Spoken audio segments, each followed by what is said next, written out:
Significant progress has been made in ensuring children's access to schooling across the globe. However, despite an increase in elementary school enrollments, children's learning levels have remained low in several parts of the world.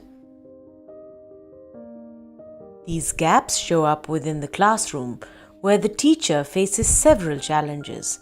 For instance, there may be a large variation of learning levels in a class, which may result in instructors not knowing what to teach to whom. With a focus on curriculum completion, teachers often end up teaching to the top of the class. This crisis of learning has led to calls for action and to an increasing need for implementation of evidence-based interventions. Teaching at the right level is one such solution to improve children's learning outcomes.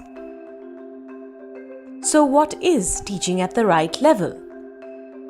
Pioneered by Pratham Education Foundation in India, TaRL is an innovative approach which helps to accelerate children's acquisition of foundational skills in basic reading and math.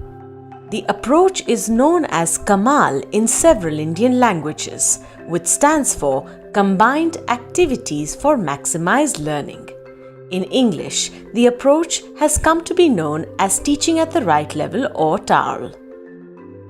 As the name suggests, TaRL interventions begin at the current levels of children, who are generally in grades 3 to 5.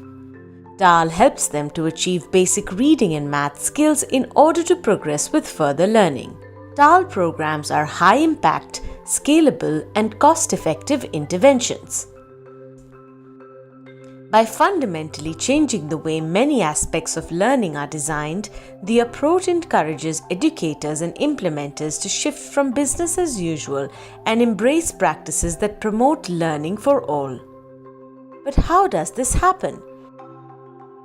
Let's now explore the key elements of the TaRL approach.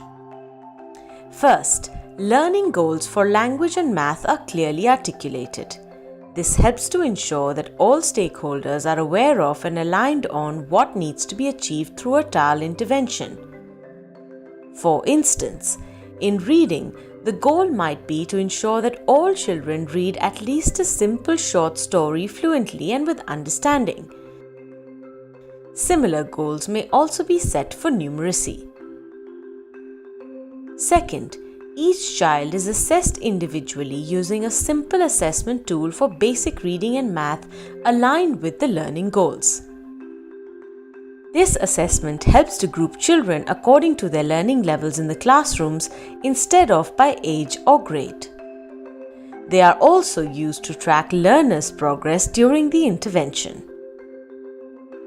Third, unlike regular classrooms, TaRL sessions employ fun and engaging activities for both reading and math, moving away from the usual chalk and talk method of instruction. The instructor or facilitator chooses to conduct a combination of TaRL activities based on children's needs.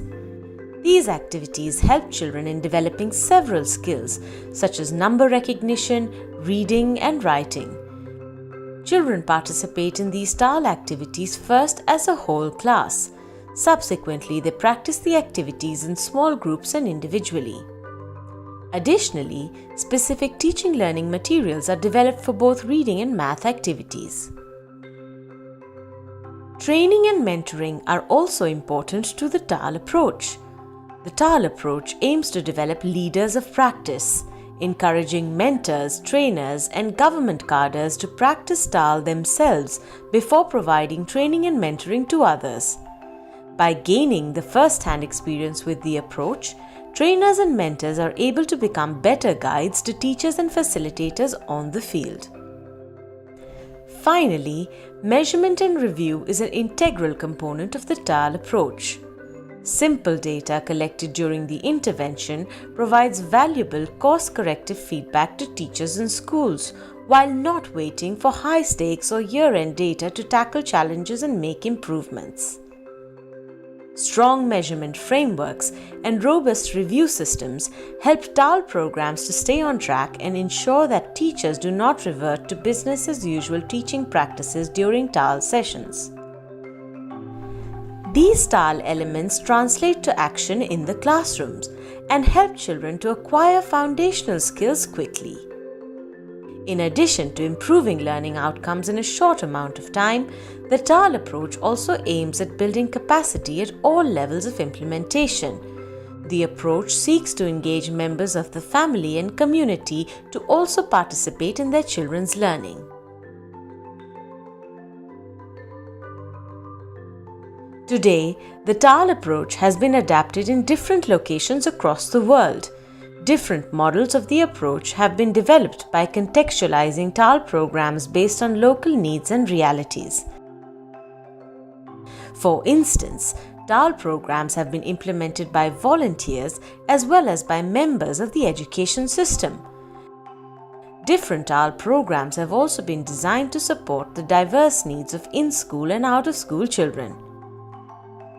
This video gave you a quick introduction to the TaRL approach. To learn more about the different elements of the TaRL approach and how to design and deliver TaRL programs for diverse contexts, visit the resources on TaRL on the FLN Hub.